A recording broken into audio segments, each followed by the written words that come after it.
Dear students of CBSE class 10th students, आज हमारे इस लेक्चर 3 हिंदी वर्जन लेक्चर में हमारा टॉपिक है from the diary of Anne Frank written by Anne Frank. Students, ये जो डायरी है, इस डायरी का जो फुल फॉर्म है, जो एक्चुअल पूरी डायरी है, वो है the diary of a young girl, जो कि एन फ्रैंक द्वारा लिखी गई है। ये हमारा chapter 4 from the diary of Anne Frank students, उस डायरी the diary of young girl का एक छोटा सा पार्ट है, एक्सेप्ट है। स्टूडेंट्स, ये डायरी लिखी गई एनी फ्रैंक के द्वारा, और एनी फ्रैंक जो कि एक जर्मन ज्यूइश गर्ल थी, और ज्यूइश फैमिली होने के कारण इनके ऊपर जो उस समय नाजी पार्टी जो कि पावर में थी कि एट्रोसिटीज़ की क्रूरता जो ज्यूश पर उन दिनों हो रही थी, तो उसकी वजह से इनका परिवार स्टूडेंट्स एम्स्टर्डम में रहने लगा था। और वहाँ पर इस फैमिली को, क्योंकि इनका परसिक्यूशन और ज्यूइश धर्म के मानने वाले लोगों का अंत किया जा रहा था, तो इसलिए वे छिपकर अपने ये परिवार ओटो फ्रैंक के ऑफिस बिल्डिंग में रहने लगे थे, जिसको हाइडिंग के नाम से इस डायरी में जाना गया है। वहाँ पर स्टूडेंट्स, ये जो 13 year old girl Anne Frank है, इन्होंने वहाँ पर अपनी बर्थडे पर, जो इन्हें 13 बर्थडे पर डायरी मिली थी, उसको लिखना शुरू किया, ये सोचकर कि उनको बहुत ज़्यादा फ्रेंड की नीड थी, और उनके जो भी हार्ट में था वे उसको डिस्प्ले करना चाहती थी, दिखाना चाहती थी। चूँकि फ्रेंड नहीं था और वो अपने सारे फीलिंग्स को दूसरों को नहीं कन्वे कर सकती थी, इसलिए उन्होंने डायरी लिखनी शुरू की। तो स्टूडेंट्स, इसमें अब हम आगे बढ़ते हैं, और अब हम इसके थर्ड पार्ट की स्टडी करने जा रहे हैं, जिसमें वो एक एक्सपीरियंस शेयर करती हैं कि जब वो स्कूल में थी तो मैथ्स सब्जेक्ट के टीचर के साथ उनका किस तरह का जो बिहेवियर था, और टीचर का इनके साथ कैसा बिहेवियर था, उसको उन्होंने बड़े अच्छे तरीके से इसमें मेंशन किया है। Student, this is M Rahman and you are attending ORAC classes of English language. Students, if you like our lectures, please don't forget to subscribe our channel, and please don't forget to share, like and comment. Students, आइए शुरू करते हैं lecture 3 from the diary of Anne Frank. Students, यहाँ पर Anne Frank लिखती हैं dear Kitty, उन्होंने diary को मेंशन किया है, और वह यहाँ पर आपको बताती हैं our entire class is quaking in its boots. Students, ये ईडियम है, quake in its boots means कपकपाना या डरना। आप कह सकते हैं कि because of fear and nervousness when somebody is scared and one is trembling, जब कोई कपकपा रहा हो। Our entire class is quaking in its boots. The reason of course, वास्तव में जो कारण था, is the forthcoming meeting in which the teachers decided who will move up to the next form means class and who will be kept back. सभी schools की तरह बच्चे इसलिए डरे हुए थे क्योंकि टीचर्स पूरे ग्रुप में ये डिसाइड करने वाले थे कि किन बच्चों को इस ईयर रोका जाना है, कौन फेल होंगे और कौन पास होंगे। Half the class is making bets, आधी क्लास शर्त लगाने पर लगी हुई थी। यहाँ पर एन फ्रैंक ने नेम मेंशन नहीं किया है, और उन्होंने कहा GN and I laugh ourselves, GN और मैं हंसती, इन बातों पर हंसती थी। Silly at the 2 boys behind us, वह दो लड़के हमारी सीट के पीछे बैठा करते थे, और उनकी बड़ी सिली बातें हुआ करती थीं, जिनके नाम थे CN एंड जैक्स। स्टूडेंट्स, ये CN और जैक्स क्या करते थे? Who have staked their entire holiday savings on their bed.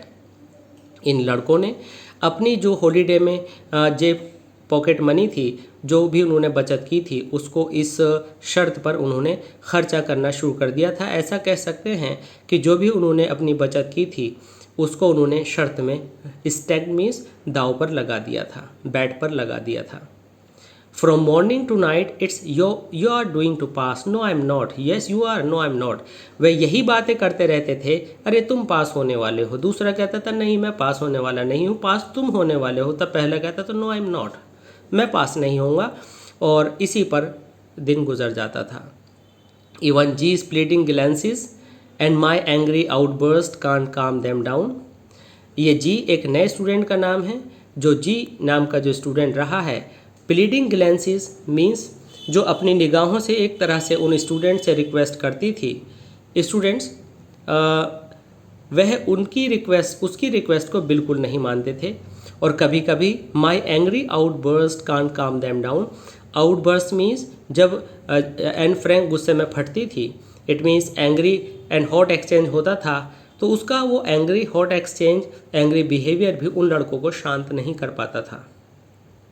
If you ask me there are so many dummies, अगर आप मुझसे पूछें तो मैं आपको बताऊंगी कि there are so many dummies. Dummies means the students who are doing nothing in the class, जो कुछ नहीं करते हैं। That about a quarter of the class should be kept back.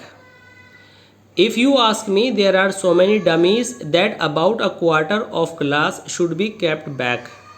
और if you ask me, अगर आप मुझसे पूछते हैं there are so many dummies, तो यहाँ क्लास के अंदर बहुत सारे ऐसे बेकार के बच्चे थे जो कुछ नहीं पढ़ते थे। that about a quarter of the class should be kept back. और क्लास के अंदर about a quarter means 25% students ऐसे थे जिनको रोका जाना चाहिए था। रोका जाना चाहिए था मतलब कि जिनको फेल हो जाना चाहिए था। But the teachers are the most unpredictable creatures on earth. ये एक स्पेशल सेंटेंस है एन फ्रैंक की तरफ से, जो उन्होंने डिस्क्राइब किया है टीचर्स को अपने वर्ड्स में। उन्होंने कहा है कि टीचर्स जो है वो एक बहुत ही अनप्रेडिक्टेबल क्रीचर्स अर्थ पर होते हैं, अर्थात जो टीचर्स हैं उनके बारे में कोई भी प्रेडिक्शन करना, कोई भी भविष्यवाणी करना, टाइम से पहले कुछ भी कहना उनको संभव नहीं है, उनके बारे में कुछ नहीं कहा जा सकता। आई am not so worried about my girl friends and my self. मैं अपनी सहेलियों के बारे में और अपने बारे में फ़िक्रमंद नहीं थी। विल मेक इट, हम तो पास हो जाएंगे। The only subject I am not sure about is maths. और अगर मुझे अपने किसी सब्जेक्ट में प्रॉब्लम थी तो वो था मैथमेटिक्स। एनीवे, कुछ भी हो, we all we can do is wait. अब हम कर भी क्या सकते हैं? अगर कर सकते हैं तो सिर्फ इंतज़ार। अनटिल देन, और जब तक we keep telling each other not to lose heart. और जब तक हम क्या कर सकते हैं? एक दूसरे को कंसोल कर सकते हैं, नॉट टू लूज़ हार्ट, कि भाई हिम्मत मत हारो, सब ठीक हो जाएगा। तो ये क्लास की उस समय सिचुएशन थी, एक दूसरे को कंसोल करना ही उनके पास कुछ भी करने को था और उससे अलावा वो कुछ कर भी क्या सकते थे। I get along pretty well with all my teachers. मेरा सभी टीचर्स के साथ अच्छा वर्क चल रहा था, सब कुछ अच्छा बीत रहा था। There are 9 of them. वे लोग 9 थे, 7 men and 2 women। 2 पुरुष थे और 7 पुरुष थे और 2 women थी, महिलाएं थी। Mister Keesing the old foggy who teaches maths was annoyed with me for edges. For edges ये बड़ी ही एग्जेजुरेटेड लाइन है। तो यहाँ पर स्टूडेंट्स कहा गया कि मिस्टर कीजिंग, जो कि एक पुराने स्टाइल के फॉगी, पुराने फैशन के एक मैथ्स के टीचर थे, मैथ्स के एक टीचर थे, वो मुझसे हमेशा ऐसे चढ़े रहते थे फॉर एजिज, जैसे मानो उनका मुझसे बरसों से बैर हो। Because I talked so much. अब देखिए यहाँ पर एन फ्रैंक अपनी प्रॉब्लम भी बताती हैं कि मैं ना कुछ बोलती ज़्यादा थी। आफ्टर सेवरल वार्निंग्स, बहुत सारी उन्होंने मुझे वार्निंग्स दी। He assigned me extra homework, और पनिशमेंट और इम्पोजिशन के तौर पर उन्होंने मुझे एक्स्ट्रा वर्क दिया।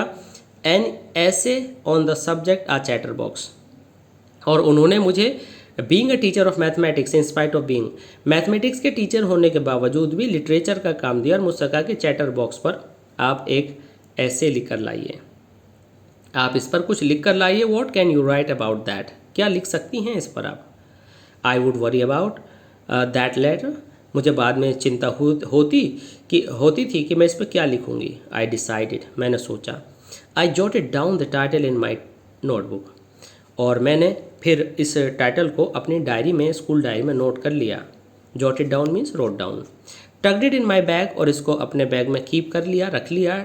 और ट्राइड टू कीप क्वाइट, और मैंने शांत होने की कोशिश की। That evening after I had finish the rest of my homework, और उस इवनिंग जब मैं अपने होमवर्क को पूरा कर चुकी थी, द नोट अबाउट द ऐसे कॉट माई आई। स्टूडेंट, बहुत अच्छा फ्रेज है ये, ध्यान रखिएगा। द नोट अबाउट द ऐसे कॉट माई आई, तो मेरी आइज़ को इस ऐसे ने अट्रैक्ट किया, मीन्स मेरी आंखों के सामने वो नोट आया जो मैंने नोट किया था कि मुझे ऐसे लिखना है। तो स्टूडेंट्स यहाँ पर याद रखिएगा, अ चैटर बॉक्स, ये पहला असाइनमेंट मिला है, पहला इम्पोजिशन मिला है, या पनिशमेंट भी कह सकते हैं। मैथमेटिक्स के टीचर मिस्टर कीजिंग ने एन फ्रैंक को लिखने को दिया टॉपिक का क्या नाम था, ये सारी बातें याद रखनी है। टॉपिक का नाम था क्या, अ चैटर बॉक्स मीन्स एक बातून व्यक्ति। तो I began thinking about the subject while chewing the tip of my fountain pen. जैसे कि आप जानते हैं कि अपने जनरली लोग जब परेशान होते हैं तो पेन को मुंह में लेकर पिछली तरफ से सोचते रहते हैं। So was with Anne Frank. Anne Frank pen के पिछले हिस्से को मुंह में लेकर सोच रही थी क्या किया जाए। Now let's see, anyone could ramble on and leave big spaces between the words. अब आप यहाँ पर देखेंगे स्टूडेंट्स कितना नेचुरल स्टाइल है इनकी राइटिंग का, कि बिल्कुल वही लिख रही हैं जैसा कि आप लोग क्लास में देखते हैं। क्लास में क्या देखते हैं, जब स्टूडेंट्स को कुछ नहीं पता होता कि क्या लिखना है तो वह क्या करते हैं, दो दो तीन तीन वर्ड्स के बीच में एक बहुत बड़े बड़े स्पेस ही छोड़ते हैं और ऐसे ही पेज मीनिंगलेसली लिख करके एग्ज़ाम में भर देते हैं। अब ये क्या कहती हैं, anyone could ramble on and leave big spaces. Ramble on means you can see here talk और write aimlessly for long means meaninglessly, जैसे कि भी मैंने पहले बताया था, लिख करके कुछ भी जो मन में आए। You can say cock and bull story phrase आपने इडियम सुना होगा, कुछ भी मीनिंगलेस लिख करके और बड़े बड़े स्पेसिस छोड़ करके पेज भर सकती थी और इम्पोजिशन को वो डिस्प्ले कर सकती थी। देखिए, लेकिन यहाँ पर एन फ्रैंक ने कुछ नया सोचा। But the trick was to come up with the convincing arguments to prove the necessity of talking. लेकिन उनको लगा, students it's very important sentence here, उसको लगा एन फ्रैंक को कि क्यों ना ये साबित किया जाए कि टॉकिंग बहुत ज़रूरी चीज़ है। तो ये याद रखिएगा, पहले इम्पोजिशन जो कि चैटर बॉक्स मिली थी उसके अंदर उन्होंने एक मेन थीम बनाया कि नेसेसिटी ऑफ टॉकिंग उनका मेन थीम रहेगा जिस पर वो लिखेंगे। I thought and thought, it means and Frank keep on thinking and suddenly I had an idea। और एनी फ्रैंक को एक आइडिया भी आ गया। I wrote 3 pages mister Keesing had assigned me। और जो असाइनमेंट मिस्टर कीजिंग ने मुझे दिया था उस पर मैंने 3 पेजेस लिख भी लिए। एंड वो सेटिस्फाइड, और मैं बहुत सेटिस्फाइड भी हो गई। I argued that talking is students trait. यहाँ से अंडरलाइन कर लीजिएगा students, I argued that talking is a students trait. उन्होंने क्या उसके अंदर प्रूफ दिया, क्या आर्ग्यूमेंट दी, तो उनकी आर्ग्यूमेंट ये थी, मैंने अपनी आर्ग्यूमेंट ये दी कि मैंने ये लिखा कि टॉकेटिव होना ज़रूरी है क्योंकि स्टूडेंट का एक गुण है, बिना बोले कुछ नहीं होता है। That I would do my best to keep it under control, लेकिन फिर भी मैं इसको काफ़ी कंट्रोल करने की कोशिश करूँगी। स्टूडेंट्स, इसके बाद but that I would never be able to cure myself of the habit since my mother talked so much as I did if not more।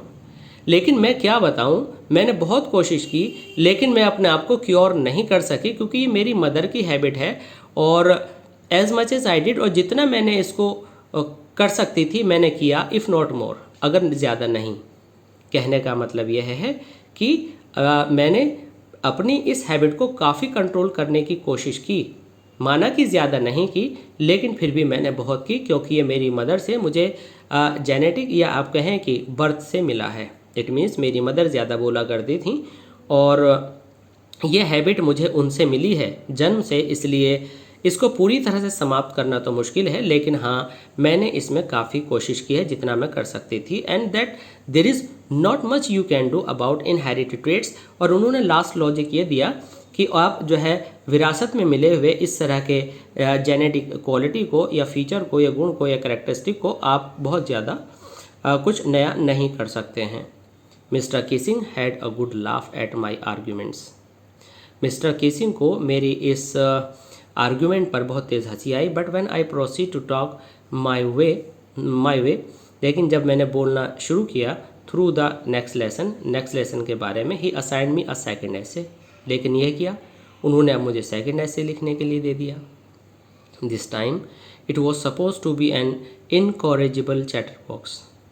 Students, अब नया ऐसे था, एक ऐसा व्यक्ति जो टॉकेटिव है, बातूनी है, जिसका इनकॉरिजिबल, जिसका सुधरना नामुमकिन है, असंभव है। It means it is impossible to rectify, it is impossible to amend और it is impossible to improve a person who is talkative.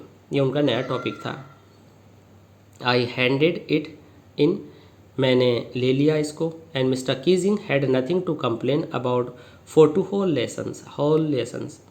और मिस्टर कीजिंग ने हैड नथिंग टू कंप्लेन, जब मैंने वो पनिशमेंट एक्सेप्ट कर लिया तो उनको शिकायत नहीं बनती थी, उन्होंने नहीं की। However during the third lesson he would finally had enough, और during the third lesson he had finally had enough, जब उन्हें वो लेसन काफ़ी हो गया, उन्होंने कहा, Anne Frank as punishment for talking in the class write an essay entitled quack quack. अब क्या हुआ? I handed it in, it means suppose to be an incorrigible chatterbox, इस पर उनको पनिशमेंट मिली। अब क्या हुआ? Mister Keesing had nothing to complain, mister Keesing को वो ऐसे सबमिट हो गया, मिस्टर किसिंग को अब कंप्लेन करने की कोई बात नहीं थी। अब थर्ड लेसन पर मिस्टर किसिंग ने फिर नया पनिशमेंट दे दिया, तीसरा पनिशमेंट, और उसका नाम था ऐसे का quack quack quack. What is this quack students?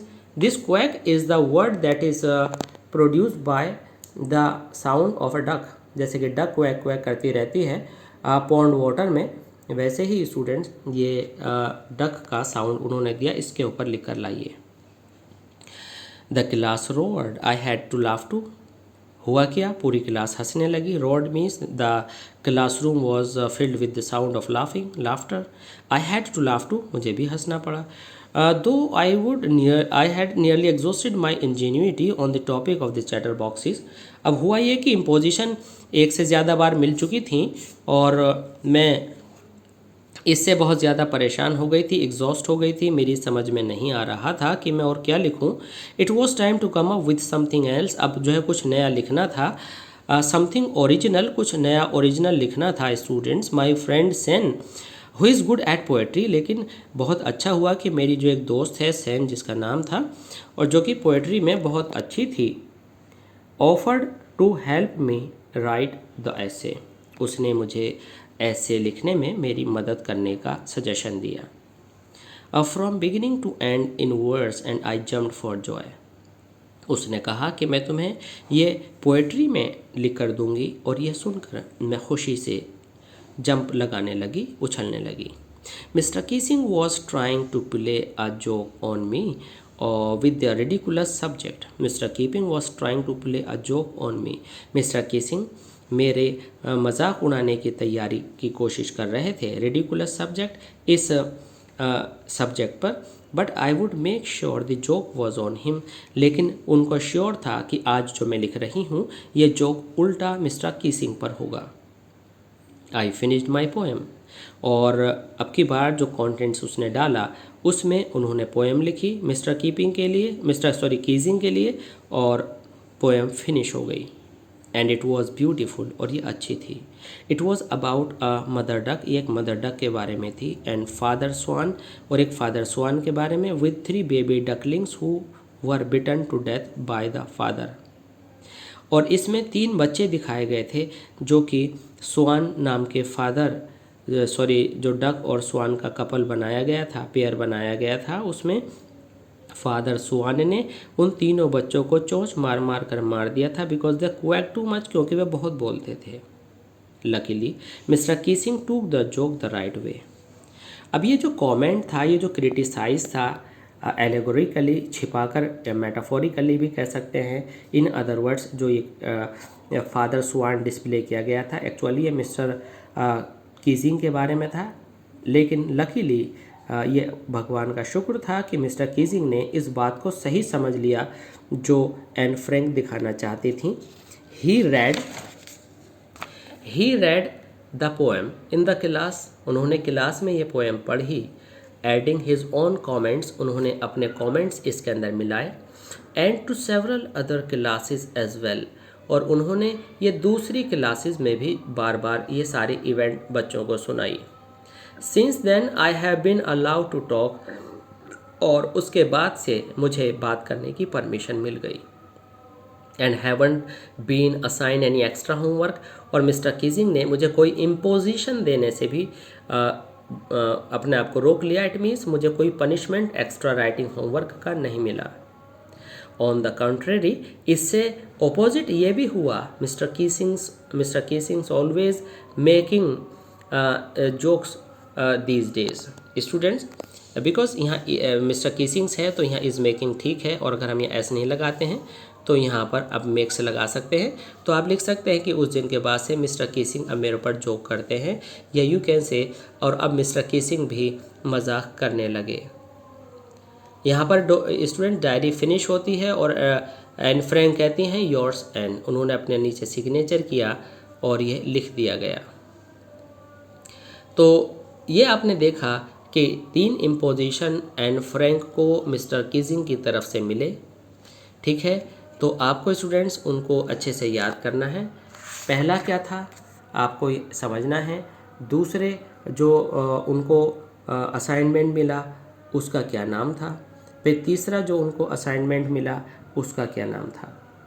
तो स्टूडेंट्स इस तरह से आप अपने चैप्टर को नोट मेकिंग के थ्रू बीच बीच में ब्रेक कर सकते हैं, और उसके साथ फिर आप अपने इस चैप्टर को अच्छे से याद कर सकते हैं। अब आपके साथ क्या प्रॉब्लम आती है कि हम बीच बीच से जब इवेंट्स भूल जाते हैं तो हमें स्टोरी याद रखना थोड़ा मुश्किल होता है। तो स्टूडेंट्स अब देखते हैं वो डिफ़िकल्ट क्वेश्चंस या जो टेक्स्ट में दिए गए क्वेश्चंस हैं वे क्या हैं। Why was mister Keesing annoyed with Anne? Mister Keesing Anne से क्यों एनॉयड थे? मिस्टर किसिंग एन फ्रैंक से इसलिए एनॉयड थे क्योंकि Anne was a girl of talkative habit. वह बहुत बोलती थी और उसके बोलने से मिस्टर किसिंग को अच्छा नहीं लगता था, इसलिए उनको 3 बार इम्पोजिशन दी। What did he ask to do? तो डेफिनेटली उन्होंने 3 इम्पोजिशन दी, और तीनों में उन्होंने चैटर बॉक्स से लेकर के आगे क्वैक क्वैक क्वैक तक उन्होंने उसको लिखने के लिए 1 से ज़्यादा बार 3 बार उसको इम्पोजिशन दी। How did Annie justify her being a chatter box in her essay? Students N ने अपने चैटर बॉक्स होने पर, अपने टॉकेटिव पर्सन होने पर क्या आर्ग्यूमेंट दी? एन ने ये आर्ग्यूमेंट दी, पहली बात ये थी कि जो मैं एक स्टूडेंट हूँ और एक स्टूडेंट के लिए टॉकेटिव होना बहुत इम्पोर्टेंट और ज़रूरी है, और साथ साथ इसके एन को ये जो ट्रेट है, ये जो क्वालिटी है, ये उसको बर्थ से मिली है, क्योंकि उनकी मदर बहुत टॉकेटिव रही हैं और वह अपनी इस इनहेरिटेंस में मिली हुई क्वालिटी को, जेनेटिक क्वालिटी को कैसे अवॉइड कर सकती हैं। हालांकि उन्होंने बहुत कोशिश की है अपने आप को कम बोलने के लिए, लेकिन फिर भी इससे ज़्यादा संभव नहीं है। नेक्स्ट क्वेश्चन 3 स्टूडेंट्स कुछ इस तरह से आता है, do you think mister Keesing was a strict teacher? देखिए इसमें थोड़ा सा अलग अलग थॉट्स हो सकते हैं। Yes, mister Keesing was a strict teacher because being a teacher of mathematics he gave an imposition and gave again second and third imposition to Anne Frank।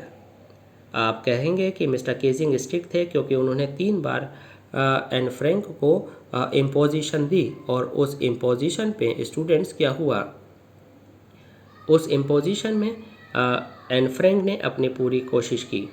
अब यहाँ पे हमें एन फ्रैंक के बारे में तो नहीं लिखना है, हमें मिस्टर किसिंग के स्ट्रिक्ट टीचर होने के बारे में लिखना है। तो हम कहेंगे कि हाँ वो एक स्ट्रिक्ट टीचर थे। What made Mr. Kissing allow Anne to talk in the class? So student, the third essay quack quack quack was written by Miss Anne Frank with the help of her friend students, and in that essay he described a story, a mother duck and the father swan who killed his 3 children. It affected Mr. Kissing a lot, and Mr. Kissing took this joke in the right sense। वह समझ गए कि मेरे बारे में बातें कर रही हैं, और उसके बाद मिस्टर किसिंग न सिर्फ इस बात पर मुस्कुराए बल्कि आगे वो क्लास में लाइट मूड में रहने लगे। वह उन्होंने गुस्सा करना छोड़ दिया और एन फ्रैंक को कोई एक्स्ट्रा असाइनमेंट भी नहीं दिया। स्टूडेंट्स, मैं आशा करता हूँ कि आपको ये लेक्चर बहुत ही सिंपल से वर्ड्स में समझ में आ गया होगा, चैप्टर आपको क्लियर हो गया होगा। प्लीज़ दूसरे चैप्टर्स को भी इसी तरह से क्लियर करने के लिए आप देखते रहिए हमारा channel Odyssey classes of English language. और स्टूडेंट्स, अगर आपको ये समझ में आता है प्लीज़ तो सब्सक्राइब कीजिए, शेयर कीजिए एंड कमेंट कीजिए। हमारा चैनल है Odyssey classes of English language. Thanks for being with us.